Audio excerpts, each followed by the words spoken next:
Shalom, selamat malam kami ucapkan kepada Bapak, Ibu, saudara-saudara, serta anak-anak yang dikasihi oleh Tuhan Yesus Kristus. Apa kabar? Semoga kita semua dalam keadaan sehat dan selalu bersemangat. Jemaat yang terkasih, pada hari ini, hari Rabu tanggal 5 Mei 2021, kita kembali bertemu dalam kebaktian rumah tangga secara daring. Dan kita dilayani oleh Bapak Penatua Stebi Leonard. Dan tema renungan kita pada malam ini adalah kasih bukan hanya slogan, tapi tindakan. Pelayanan yang dilakukan pada malam hari ini didukung juga oleh warga jemaat yang turut ambil bagian pada hari ini. Dan kita menggunakan tata kebaktian rumah tangga yang telah dibagikan pada hari Sabtu kemarin. Besar harapan kami untuk kita semua dapat mengikuti dan melaksanakan kebaktian rumah tangga di rumah masing-masing. Selamat beribadah dan selamat bersekutu dengan Tuhan Allah kita, dengan keluarga terkasih di rumah masing-masing. Tetaplah kita menjaga kesehatan dan mematuhi protokol kesehatan. Selamat malam, selamat hari Rabu, Tuhan Yesus Kristus memberkati kita semua. Amin. Jemaat yang dikasihi Tuhan Yesus Kristus, selamat malam, selamat berjumpa lagi di KRT Rabu 5 Mei 2021. Baik, sebelum kita memulai pembacaan firman, kita akan berdoa memohon pertolongan dari Roh Kudus. Kita satu dalam doa. Tuhan Allah Bapa kami dalam kerajaan surga yang kudus, kembali kami datang ke hadirat-Mu. Kami mengucap syukur dan terima kasih karena penyertaan-Mu begitu sempurna buat kehidupan kami. Pada malam hari ini ya Bapa, kami ingin membaca firman-Mu dan merenungkannya. Tuhan, kami mohon pertolongan-Mu agar Engkau bisa masuk dan hadir dalam hati kami, sehingga apa yang kami dengar, apa yang kami renungkan, apa yang kami sampaikan boleh menjadi kehidupan yang baik dalam kehidupan kami. Inilah doa kami memohonnya kepadamu. Dalam nama Tuhan kami Yesus Kristus, Juru Selamat kami yang hidup, kami berdoa. Amin.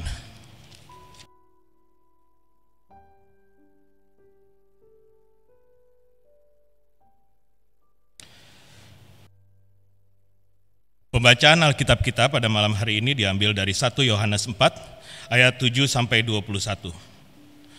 LAI memberikan judul Allah adalah kasih. Saudara-saudaraku yang kekasih, marilah kita saling mengasihi, sebab kasih itu berasal dari Allah, dan setiap orang yang mengasihi lahir dari Allah dan mengenal Allah. Barang siapa tidak mengasihi, ia tidak mengenal Allah, sebab Allah adalah kasih. Dalam hal ini kasih Allah dinyatakan di tengah-tengah kita, yaitu bahwa Allah telah mengutus anaknya yang tunggal ke dalam dunia supaya kita hidup olehnya. Inilah kasih itu. Bukan kita yang telah mengasihi Allah, tetapi Allah yang telah mengasihi kita, dan yang telah mengutus anaknya sebagai perdamaian bagi dosa-dosa kita. Saudara-saudaraku yang kekasih, jikalau Allah sedemikian mengasihi kita, maka haruslah kita juga saling mengasihi. Tidak ada seorang pun yang pernah melihat Allah. Jika kita saling mengasihi, Allah tetap di dalam kita, dan kasih-Nya sempurna di dalam kita. Demikianlah kita ketahui bahwa kita tetap berada di dalam Allah dan Dia di dalam kita. Ia telah mengaruniakan kita mendapatkan bagian dalam Roh-Nya. Dan kami telah melihat dan bersaksi bahwa Bapa telah mengutus anaknya menjadi juru selamat dunia. Barang siapa mengaku bahwa Yesus adalah anak Allah, Allah tetap berada di dalam Dia dan Dia di dalam Allah. Kita telah mengenal dan telah percaya akan kasih Allah kepada kita. Allah adalah kasih, dan barang siapa tetap berada di dalam kasih, ia tetap berada di dalam Allah, dan Allah di dalam Dia. Dalam hal ini kasih Allah sempurna di dalam kita, yaitu kalau kita mempunyai keberanian percaya dan pada hari penghakiman, karena sama seperti Dia, kita juga ada di dalam dunia ini.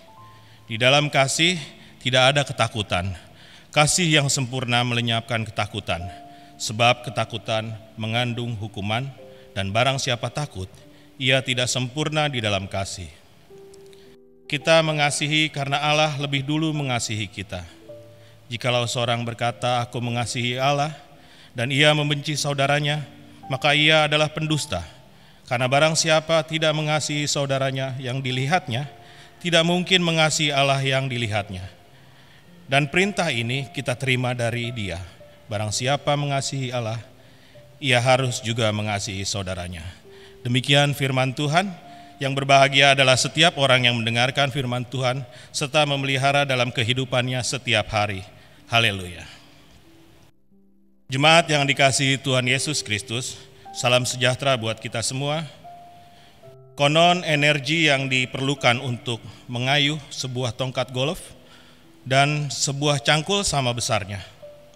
Tapi mengapa orang kaya lebih suka mengayuh tongkat golfnya ketimbang mengayuh cangkul? Dan sebaliknya, seorang petani pasti lebih memilih mengayuh cangkulnya ketimbang tongkat golf.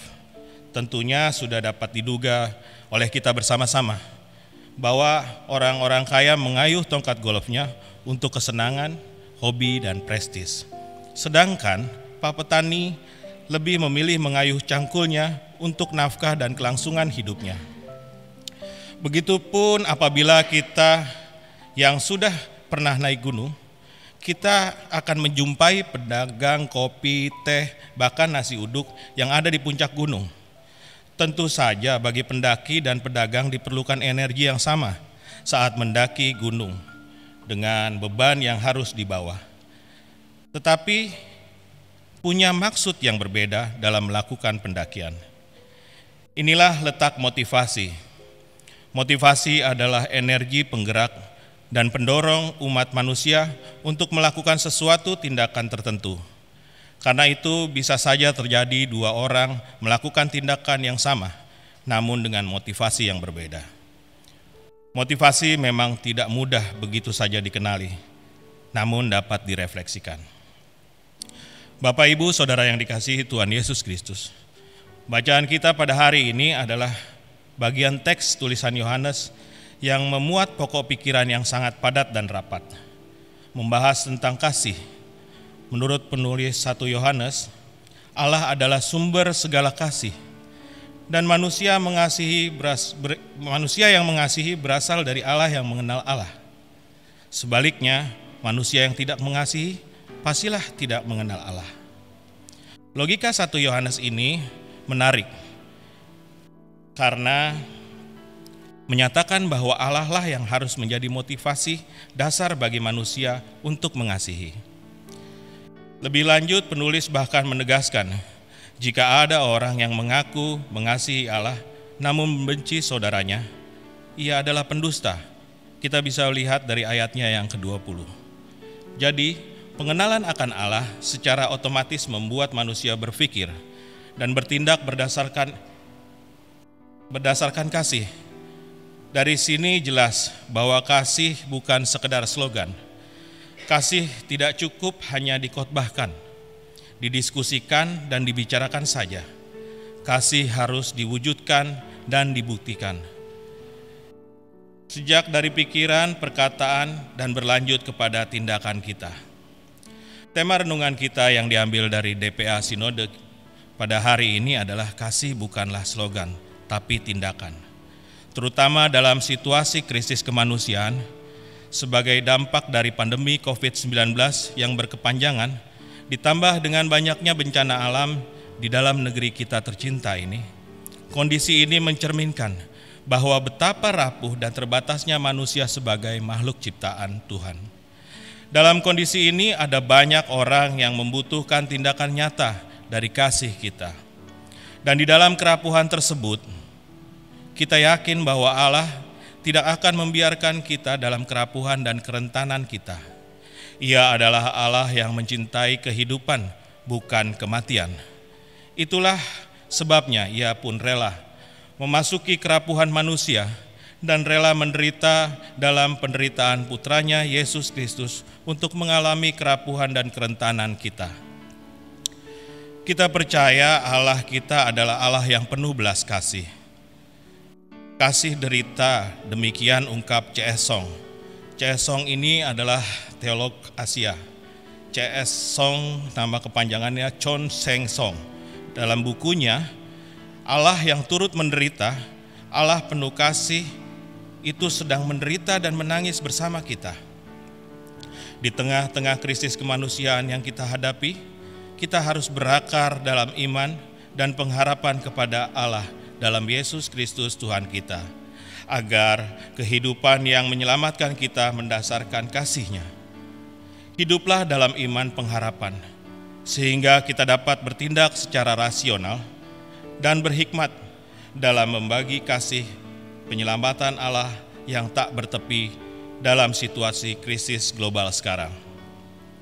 Karena Allah memang mengasihi semua orang dan baik bagi semua orang, tanpa membedakan identitas, keagamaan, kesuku bangsaan, dan identitas-identitas politik lainnya, kita percaya sesungguhnya Allah adalah kehidupan kita dan kita sebagai anak-anak Allah. Oleh karena itu, kita pun percaya bahwa Ia yang ikut menderita dan itu akan mengangkat kita dari krisis kemanusiaan yang kita alami.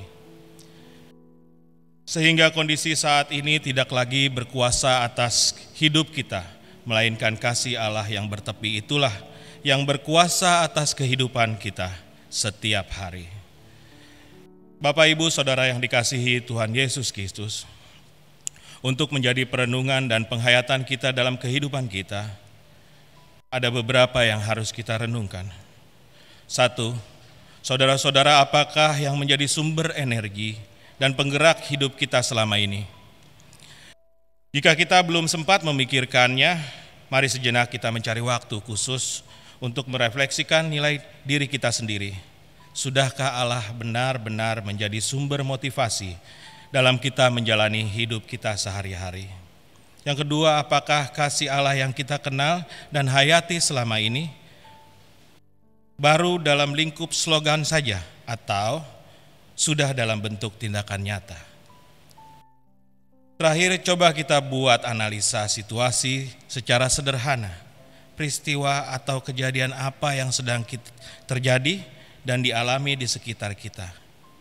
Dan wujud tindakan apa yang sangat dibutuhkan oleh sesama kita. Lalu tindakan apa yang bisa kita lakukan? Kiranya Tuhan Yesus Kristus menolong kita mengaplikasikan kasih dalam kehidupan kita sehari-hari, agar setiap orang tahu bahwa kita adalah anak-anak Allah dalam Yesus Kristus dan nama Tuhan tetap dimuliakan. Tuhan Yesus memberkati kita semua. Amin.